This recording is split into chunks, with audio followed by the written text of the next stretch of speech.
as Delta Airlines pull out of Atlanta, other cities try to make a grab for the airline's headquarters after Delta lands in a big old political mess here at the Capitol. And is Georgia blinded by Hollywood's bright lights? Tonight, we're digging into complaints about the film industry and if anyone is held accountable. A local team thrown out of the state basketball tournament accused of illegally recruiting players. So we asked, how often does this happen? What we found might surprise you. Live from Atlanta, 11 Alive at 6 starts now. There are new developments this evening in a case causing a lot of conversation on social media. This 4-month-old Zion died in December, his mother charged in his death. The outcry online has grown even louder after police revealed they'd been building a case against that mother since before the child was born. And tonight, Zion's father says the boy's death shows major failures within the system. Yeah, he spoke exclusively with 11Alive's Ryan Kruger. And Ryan, this mother was in court today. Yeah, that's right, Melissa. Within the last hour, 11Alive Troop appeared before a Cobb County judge.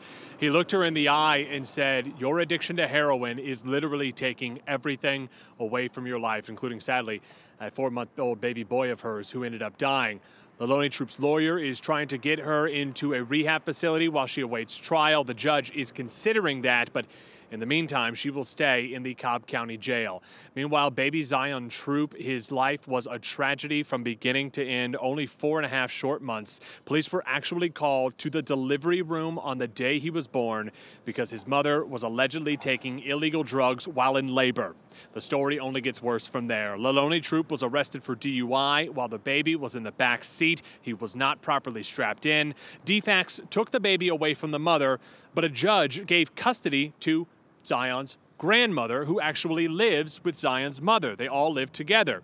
Just weeks later, Zion died when police say his mother fed him a bottle and then put him face down up against 2 pillows. He died soon later. Zion's mother is charged in the boy's death, but his father wants to know, why was he never the one who was put in charge of Zion's custody? I definitely feel, I mean, it just wasn't right. And it never will be, and there's nothing we can do to bring it back. And the full story on the many failures of baby Zion is coming up tonight on 11 on the Late Feed. Jeff and Melissa, back to you. Right now, the drama over Delta dropping NRA discounts is leading other states and cities to try to make a grab for the airline's headquarters. All of this one day after Lieutenant Governor Casey Cagle, who is running for the governor's job, issued a threat to withhold tax breaks over the company's stance. Other states and cities with Democratic leadership are now tweeting at Delta with their own plugs to be their new host. It is an issue that could drag out at the state capitol for another month as lawmakers decide whether to give Delta or other airlines in Georgia a break on jet fuel taxes. We get the very latest from 11Alive's Doug Richards. Delta Airlines has a brand new lease to keep its headquarters in Atlanta for the next 20 years. But that's not stopping other states and cities from trying to sweet-talk the airline into moving. Hey, Delta, Virginia is for lovers and airline hubs. You're welcome here anytime, tweeted Virginia's Democratic Governor Ralph Northam. It came after Delta ended airfare discounts for members of the National Rifle Association in what the airline said was an effort to stay neutral in the gun debate.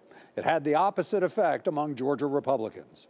Certainly the NRA is an organization that obviously feels very strong, as I do, around Second Amendment, and I think it's time that we take a stand.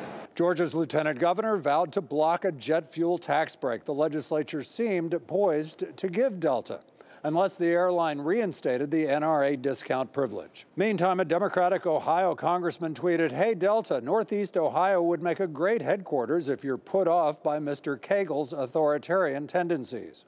And the Democratic mayor of Minneapolis tweeted, hey, Delta, maybe you want to check into a city that doesn't cater to the NRA. Some Republicans at the Capitol hoped for a compromise. Governor Nathan Deal, who backs the jet fuel tax cut, skipped an event outside his office so he wouldn't have to answer questions about the Delta controversy. But for some lawmakers, only one compromise seemed suitable. We'd like for Delta to capitulate and agree with our side of this. But the showdown between NRA backers here at the Capitol and Delta could go on for a while. There's no deadline to pass the jet fuel tax bill until the end of March. At the Capitol, Doug Richards, 11 Alive News. More than a dozen other companies have made the decision to cut NRA ties since customers turned up the pressure in the wake of the South Florida high school shooting. This includes several major car rental companies, some hotel chains, insurance groups, and banks as well. One company not on that list is FedEx. Today, the company tweeted it will still offer discounts for NRA members despite its opposition to some gun issues. Georgia's #1 in feature films being produced, and that's #1 in the world. Today, Georgia is celebrating the film industry and the $9 billion it injects into our state economy every year. That's a figure according to the governor's office. But it's not all about great press today. Hundreds of complaints have been lodged against film production in our state. So we wanted to know, is there even a watchdog group to monitor all of it? Caitlin Ross now explains what you can do to hold the powerful accountable. The movies are supposed to be exciting, but for some people in Georgia, the bright lights of Hollywood are giving them a huge headache. Take this neighborhood in Hall County, for example. A show for Netflix filmed here, and they say huge trucks pulled up, leaving big potholes in their lawn. The 18-wheelers parked there overnight. Then there's a neighborhood in Kirkwood where Baby Driver was filmed. They say explosions were going off in the middle of the night, keeping them awake. Then just this week, we talked to movie extras who say they worked for hours and never got paid. They didn't know who to talk to. In all of these instances, they felt like people were kind of blinded by Hollywood and didn't want to hold them accountable. So we got to the bottom of it. It turns out that the Georgia Economic Development Commission regulates the industry, and complaints can be filtered through their office. So I haven't heard any of that, and of course, if there are issues, we'd love to hear that, and we'll do what we can to continue to streamline the process and make it as easy as possible. Though the commission can help people contact their local code enforcement or DA's office, they don't actually have sanction power, meaning they can't impose fines or write tickets. We asked them if they thought there needed to be a watchdog agency to keep a better eye on films here in Georgia. They say they very rarely hear complaints about them. Caitlin Ross reporting tonight. Now, meantime, in Ackworth, police are looking for a man who tried to pass off fake movie money as real money. They say this man, right here in the photograph, purchased items from a smoke and vape shop on Cherokee Street using 2 fake $100 bills. But it wasn't until after he left that the cashier realized the bills were each marked for motion picture use only. If you recognize this man, please call police. Today, the Tucker High School girls basketball team is supposed to play in the 3rd round of the state tournament. Instead, the team now is on the sidelines. Their season is over after being ruled ineligible by the Georgia High School Association for recruiting violations. Joe Hankey is in Tucker tonight. He has the very latest on the story. The GHSA investigated the Tucker girls basketball team after receiving tips about 6 players currently on the team's roster. Online prep sports website Max Preps shows 6 players joined Tucker's girls basketball team this season, but played for other schools last year. On another website called Be Recruited, highlight videos can be found for an elite traveling basketball team. A roster shows several of the new Tucker players also played together on this team. Listed as the team manager is the parent of a Tucker player on both last season and this season's rosters. Monday, the GHSA's executive director in a statement said he found Tucker High School to be in violation of GHSA bylaw 1.70 concerning recruiting and undue influence. That bylaw shows it is a violation for anyone connected directly or indirectly with a GHSA school to recruit a student of any age to transfer from one school to another. Online comments on this story include there are a few other schools they need to look into and nothing new, do more checking. When asked how often teams have violated recruiting rules in the past 5 years, a GHSA spokesman in an email wrote, "We do not track or release that information."